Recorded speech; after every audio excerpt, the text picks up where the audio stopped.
ঢোলা সারাদিন খালি ওই জঙ্গলে একটা মোবাইল নিয়ে ঘুরি খাই। আমার খালি সব ঘর দুয়ার পরিষ্কার করা লাগে।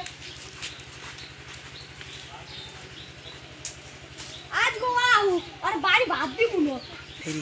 আমার একটা বাপ আছে যে কিপটে টাকা পয়সা দিতে চায় না। বাজার একটা নতুন ডিজাইন দিয়েছে, কিনতে হবে, একটা ব্যবস্থা করতে হবে। কি করি আছে পুয়া আইছে নবাবের পোয়া আইছে সারাদিন খালি ঘোরে। একবার টাকা দাও, বাজার নতুন একটা ডিজাইন দিয়েছে, কিনতে হবে। হাল আর ফালা তখন দিমু কাম করতে করো। তুই দিবে না, একটা ব্যবস্থা করবি না। যা তুই কি ব্যবস্থা বাবা টা দেল না, কোপাটা মুরগি আছে চুরি করে বেচছে গেঞ্জিটা কিনি বেচবে 12টা। এখন মুরগির খোপটা খুললাম না, খুলি আর আমার মুরগি কই